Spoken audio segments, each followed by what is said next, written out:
नमस्कार दोस्तों, कैसे हैं आप लोग। उम्मीद करता हूं कि आप सभी लोग अच्छे होंगे। तो दोस्तों, मेरा नाम है आकाश और मैं आप सभी का स्वागत करता हूं अपनी YouTube channel A to Z study में। और आज की इस वीडियो में मैं आपको पढ़ाऊंगा क्लास 4th इंग्लिश की बुक संतूर का चैप्टर नंबर 10 द स्विंग। तो दोस्तों, इसके अंदर एक पोयम है जिसको कि अभी हम लोग पढ़ेंगे, समझेंगे। लेकिन उससे पहले मैं आप लोगों से एक छोटी सी रिक्वेस्ट करना चाहूँगा कि अगर आप लोगों ने अभी तक मेरे इस वीडियो को लाइक, शेयर और मेरे चैनल को सब्सक्राइब नहीं किया है तो प्लीज़ फटाफट से आप लोग इस वीडियो को लाइक, शेयर और मेरे चैनल को सब्सक्राइब कर दीजिए ताकि आपको भविष्य में भी ऐसे ही कमाल की वीडियोज़ मिलते रहें। तो चलिए दोस्तों, अब बिना ज़्यादा समय बर्बाद किए हुए सीधे हम लोग इस पोयम को पढ़ना शुरू करते हैं। How do you like to go up in a swing, up in the air so blue, oh I do think it's the pleasantest thing ever a child can do. तो दोस्तों, इसकी जो पहली लाइन है वो क्या कह रही है, how do you like to go up in a swing. तो दोस्तों, इस लाइन में जो पोएट हैं, जो कवि हैं, वो हम लोगों से जो इस पोएम को रीड कर रहे हैं, जो इस पोएम को पढ़ रहे हैं, उनसे पूछ रहे हैं कि भाई जो स्विंग होता है यानी कि जो झूला होता है उस पर ऊपर जाना क्या आपको अच्छा लगता है।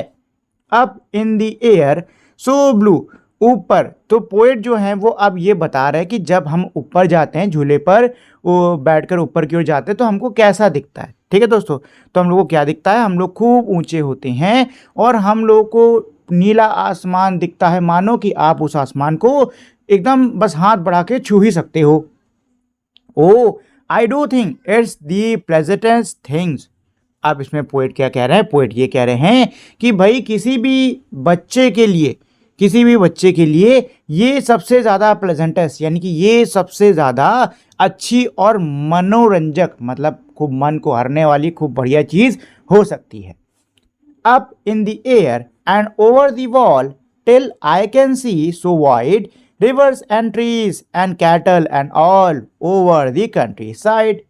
पहली लाइन क्या है, up in the air over the wall। तो देखो इसका मतलब क्या है कि जब जो झूला है वो हमारा ऊपर की ओर उठता है तो हम लोग दीवार के पार भी देख सकते हैं। आपके घर बगीचे की जो दीवार है उसके पार भी आपको दिखता है कि क्या चल रहा है। ठीक है, till I can say so wide, क्या कह रहे हैं कि भाई ये झूला ऊपर जाता रहता है और एक ऐसी हाइट पर पहुंचता है, मतलब एक ऐसी ऊंचाई पर जाते जाते पहुंचता है जहां से आप बहुत दूर दूर तक का देख सकते हो।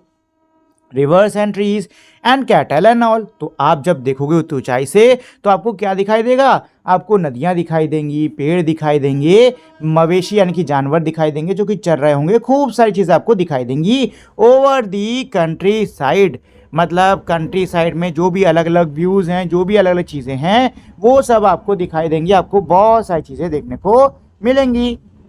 Till I look down on the garden green, down on the roof so brown, up in the air I go flying again, up in the air and down.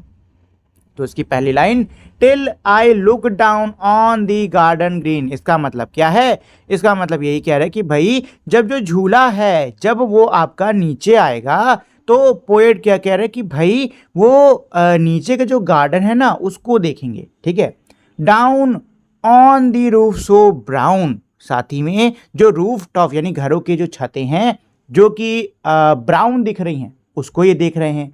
Up in the air I go flying again, up in the air. देखो झूला कैसे होता है, झूला ऐसे ऊपर जाता है फिर नीचे आता है फिर ऐसे ऊपर जाता है। तो पोएट यही कह रहा है कि भाई झूला जो है वो नीचे आके एक बार फिर से ऊपर जाएगा और मैं हवा में उड़ूंगा। Up in the air and down, और हवा में ऐसे ही ऊपर नीचे जो झूला है वो करता रहेगा। ठीक है दोस्तों, तो ये थी हमारी पोयम। इसके जो राइटर हैं वो है Robert Louis Stevenson.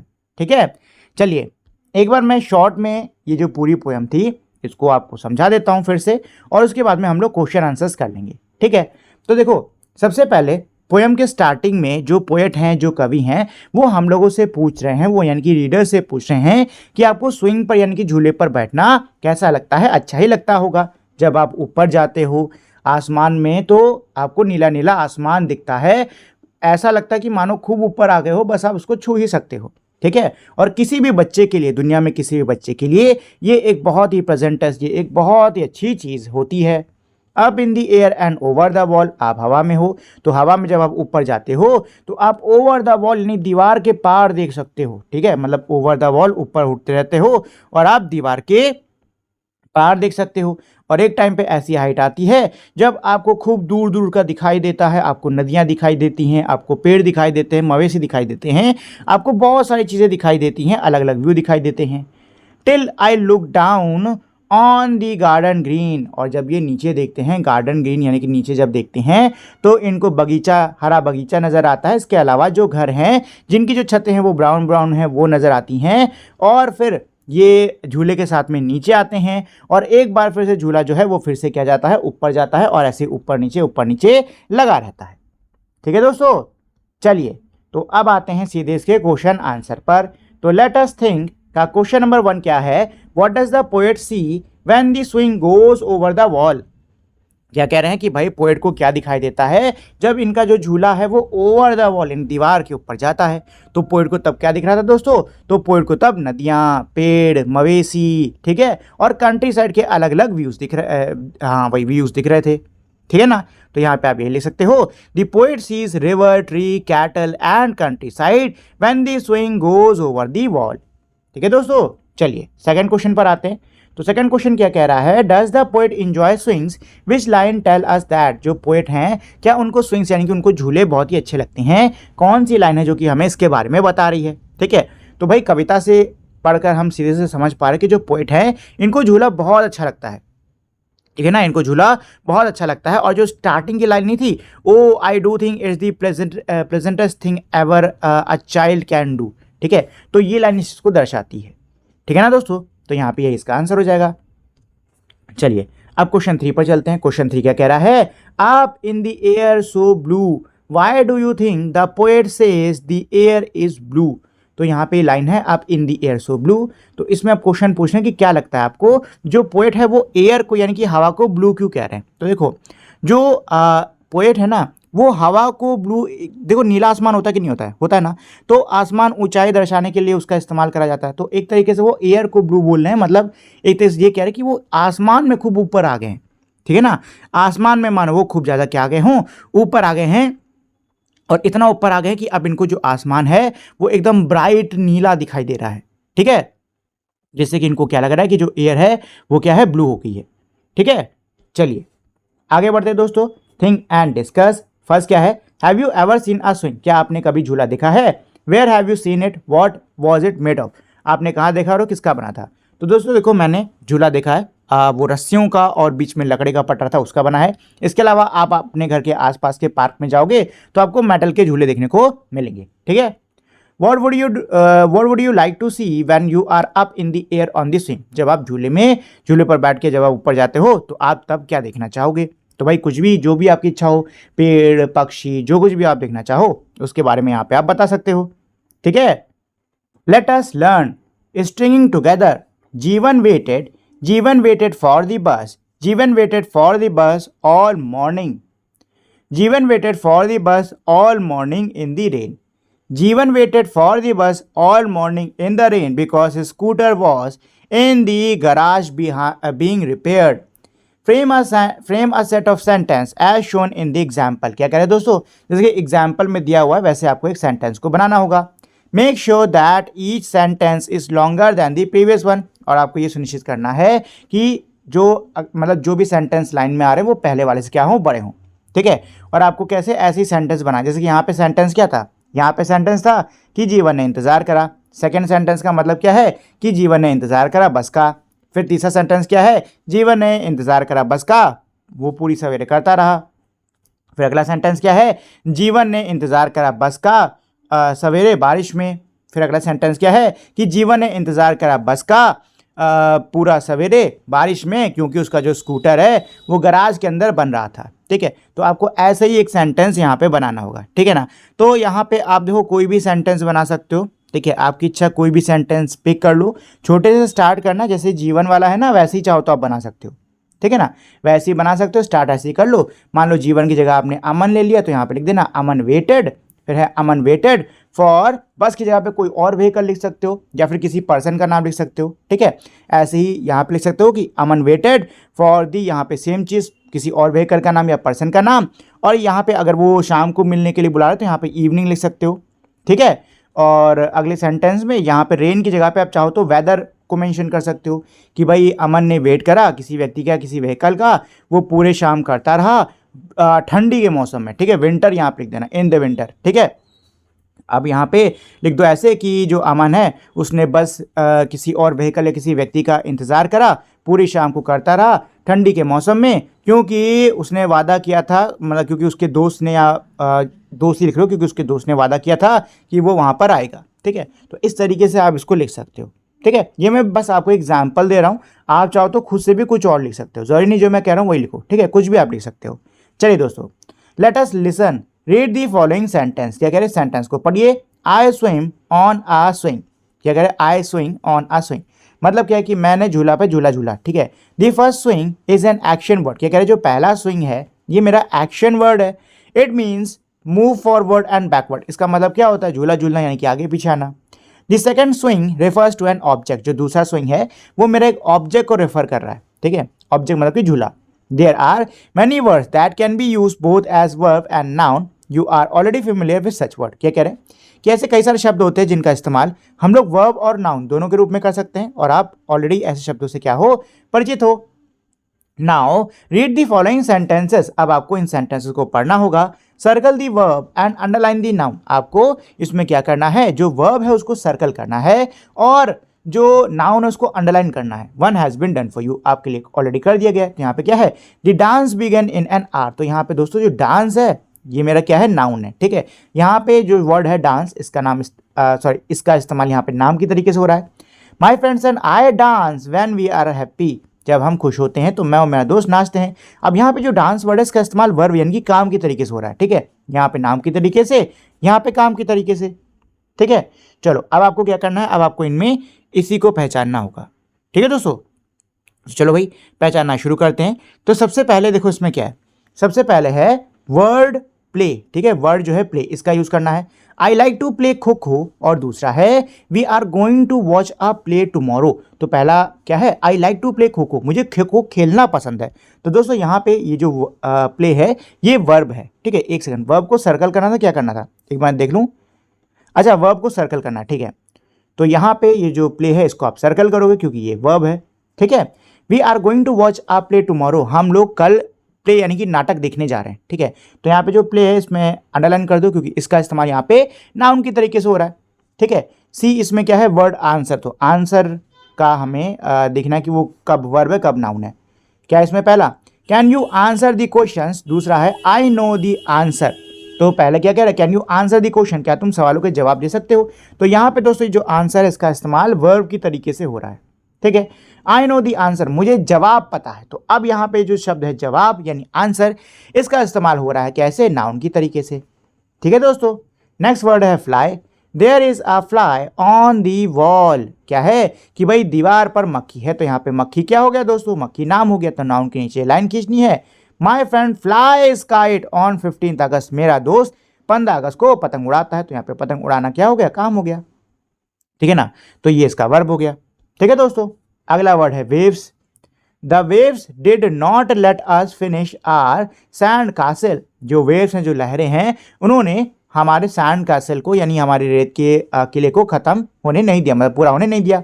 She waived at her siblings while living for school, जब वो स्कूल के लिए जा रही थी तो उसने अपने सिबलिंग्स की तरफ वेव करा, मतलब ऐसे हाथ हिलाए। तो देखो दोस्तों यहाँ पे हाथ हिलाने का मतलब क्या है, ये है काम।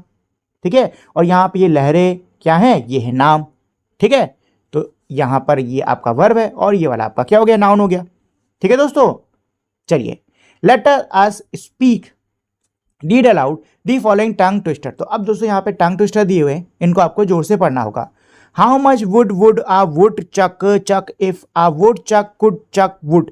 ठीक है, तो इसको आपको जल्दी पढ़ना है ऐसे, how much wood a chuck sorry how much wood a wood chuck chuck if a wood chuck could chuck wood. ठीक है, तो इसको आपको खूब जल्दी जल्दी जल्दी बोलना है। ठीक है, तो क्या करेंगे भाई, आपको इसको जोर से, इस टंग ट्विस्टर को जोर से आपको पढ़ना है। Making the O shape of your lips while pronouncing W sound. जब भी आप डब्ल्यू साउंड प्रोनाउंस कर रहे हो तो आपको ओ शेप यानी अपने मुंह को ऐसे गोल करना होगा और इसको रिपीट करना है 4 से 5 टाइम्स। ठीक है, read aloud the following words, remember to make O shape with your word while pronouncing W. क्या कह रहे हैं दोस्तों कि आपको क्या करना है, आपको इन वर्ड्स को पढ़ना है और जब भी आप डब्ल्यू को प्रोनाउंस करोगे तो आपको ओ शेप बनाना होगा अपने मुंह का। ठीक है, चलो भाई पढ़ना स्टार्ट करते हैं। तो ये क्या है, favour, fewer, valley, white, wine, voice, win, wait, wait और वेट।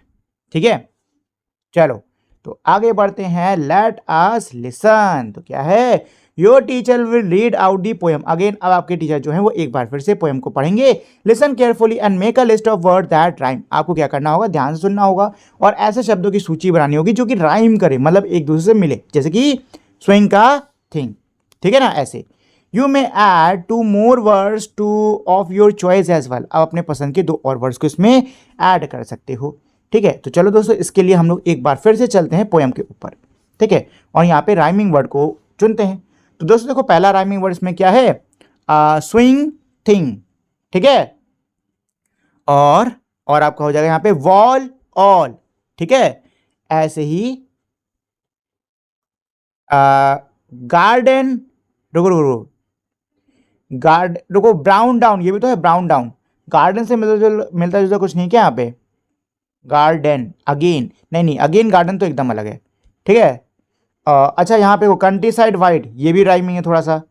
ठीक है, और भी कोई है क्या राइमिंग दोस्तों, आई थिंक और तो कोई राइमिंग मुझे यहाँ पे दिख नहीं रहा है। ठीक है, चलिए तो ये हो गए सारे राइमिंग वर्ड्स। अच्छा, यहाँ पे ना आप खुद से कुछ वर्ड ऐड कर सकते हो, जैसे कि यहाँ पे दे रखा हुआ था, कहाँ गया ये, रिंकिंग। ठीक है, ऐसे सिंग स्विंग ऐसे करके आप कुछ भी ऐड कर सकते हो। ठीक है ना, चलिए let us right. I do think it's the pleasantest thing ever a child can do. The word pleasantest means enjoyable. There are many things that people enjoy doing. क्या कह रहे हैं कि भाई यहाँ पे जो वर्ड है pleasantest, इसका मतलब क्या है, enjoyable, यानी ऐसी चीज जिसको करने में बहुत ज्यादा क्या है दोस्तों, आनंद आए। ठीक है, तो यहाँ पे आप क्या करेंगे, ऐसी कई सारी चीजें होती हैं जो कि लोग करना एंजॉय करते हैं। Right a short paragraph about the activity you enjoy doing in your free time. क्या करें दोस्तों कि आपको एक छोटा सा पैराग्राफ लिखना होगा उन एक्टिविटीज पर जो कि आप अपने फ्री टाइम पे करना पसंद करते हो। तो दोस्तों यहाँ पे बेसिकली आपको अपनी हॉबी के बारे में लिखना है। ठीक है, जब आपके पास में फ्री टाइम होता है, खाली समय होता है, तो आप कौन सी हॉबी आपको अच्छी लगती है, कौन सी आप हॉबी को फॉलो करते हो। ठीक है, तो उसके बारे में आपको यहाँ पे थोड़ा बहुत लिखना होगा। ठीक है दोस्तों, चलिए क्या इसमें look at the picture carefully, आपको ध्यान से इस पिक्चर को देखना होगा। Fill in the blanks with suitable prepositions from the box, आपको बॉक्स से यानी इस डब्बे से उठाकर सही प्रीपोजिशन को यहाँ पे भरना है। ठीक है, चलो भाई शुरू करते हैं। There is a lady bug, खाली जगह दी 2 फ्लावर पॉट। क्या कह रहे हैं कि भाई लेडी बग है 2 फ्लावर पॉट के, कहाँ पे लेडी बग है, तो भाई यहाँ पे आप देख सकते हो कि 2 फ्लावर पॉट के बीच में लेडी बग है। ठीक है ना, तो यहाँ पे फर्स्ट में आ जाएगा दोस्तों बिटवीन, क्या आ जाएगा बिटवीन। ठीक है, दी बटरफ्लाई इज फ्लाइंग, खाली जगह दी फ्लावर, तो जो बटरफ्लाई है वो फ्लावर पॉट के कहाँ उड़ रही है, ऊपर उड़ रही है, तो यहाँ पे अबव आ जाएगा। ठीक है, the honey bee is sitting on, तो भाई हनी बीन तो सिटिंग मतलब फ्लावर पॉट के ऊपर ही बैठती है, तो यहाँ पे आपका ऑन हो जाएगा। दी वाटर कैन इज, खाली जगह दी फ्लावर पॉट, अब जो वाटर कैन है वो फ्लावर पॉट के कहाँ पे, ये देखना पड़ेगा, तो ये रखिए पीछे बिहाइंड। ठीक है दोस्तों, तो the water can is behind, क्या हो जाएगा, बिहाइंड दी, रुक जाओ, the water can is behind the flower pot, हाँ यही है। एंड आंट इज वॉकिंग, खाली जगह द लीफ, जो चीटी है वो लीफ के किधर चल रही है, रुको चीटी कहाँ है, चीटी चीटी चीटी, अच्छा चीटी है और वो लीफ के नीचे है। ठीक है, तो यहाँ पे अंडर आ जाएगा। ठीक है, and ant is walking under, ये आ जाएगा आपका 5वां, अंडर द लीफ। और लास्ट क्या, caterpillar is walking flower pot, तो भाई कैटरपिलर कहाँ चल रहा है, कैटरपिलर ये रहा और ये सामने चल रहा है। ठीक है, तो इन फ्रंट ऑफ आ जाएगा। ठीक है ना दोस्तों, a caterpillar is walking in front of 6 a flower pot, a leaf has fallen the flower pot, तो पत्ती कहाँ गिरी है, ये गिरी है पत्ती, और ये फ्लावर पॉट से के साइड में गिरी है, ठीक है। तो यहाँ पे अब क्या बचा, यहाँ पे अब क्या बचा, बिसाइड हो जाएगा, ठीक है, लास्ट आपका 7 हो जाएगा बिसाइड, ठीक है ना दोस्तों। चलिए, तो ये हो गया इसका answer. Let us do swing of imagination, क्या कह रहा है, आज student to draw a magical swing that can take them anywhere, outer space, a jungle or a book world, then write a short paragraph about the adventure. तो दोस्तों देखिए यहाँ पर क्या कह रहे हैं, यहाँ पे ये कह रहे हैं कि आपको एक जादुई झूले की यहाँ पे तस्वीर ना ड्रॉ करनी होगी, ठीक है, और उसके बाद में आप चाहो तो उसके बारे में आपको छोटा सा पैराग्राफ लिखना है। तो भाई ऐसे आप कोई भी एक जादुई सा झूला ऐसे आप यहाँ पे बना सकते हो, ठीक है ना, ऐसे कोई जादुई सा झूला यहाँ पे ऐसे करके बना सकते हो, ठीक है। और साथ ही में ये बना दो कि झूला आपको कहाँ लेके जाएगा, ठीक है, पेड़ों की किताब की दुनिया में, पेड़ों के पास, अंतरिक्ष में, कहीं पे भी, ठीक है। तो आपको उस हिसाब से इसको बनाना है। चलिए, let us explore there are some festival or month in which people like swinging on swings. क्या कह रहे हैं कि भाई कई ऐसे त्यौहार होते हैं और कई ऐसे महीने होते हैं जब जो लोग हैं वो झूले पर झूलना पसंद करते हैं। Collect some information about those festival or month and share it with the class. आपको ऐसे त्योहारों के बारे में और ऐसे महीनों के बारे में जानकारी इकट्ठा करनी होगी और क्लास में उसको शेयर करना होगा। तो दोस्तों देखो, हम लोग क्या ना, सावन के महीने में लोग जो है वो झूले डालते हैं और खूब झूला झूलते हैं, ठीक है, सावन के महीने में मेरे यहाँ पे होता है। तो अब आपको बताना होगा कि आप लोग के यहाँ कौन से ऐसे महीने या कौन से ऐसे त्यौहार हैं जब लोग झूला झूलते हैं, ठीक है दोस्तों। चलिए, तो ये तो था हमारा पूरा का पूरा चैप्टर। उम्मीद करता हूँ आपको ये चैप्टर अच्छे समझ में आ गया होगा, साथ ही में आपको उसको पढ़ने में मज़ा भी आया होगा। जाने से पहले दोस्तों एक छोटी सी रिक्वेस्ट करना चाहूँगा कि अगर आप लोगों ने अभी तक इस वीडियो को लाइक, शेयर और मेरे चैनल को सब्सक्राइब नहीं किया है तो प्लीज़ फटाफट से आप लोग इस वीडियो को लाइक, शेयर और मेरे चैनल को सब्सक्राइब कर दीजिए। तो अब हम लोग मिलेंगे हमारी अगली वीडियो में, तब तक के लिए नमस्कार।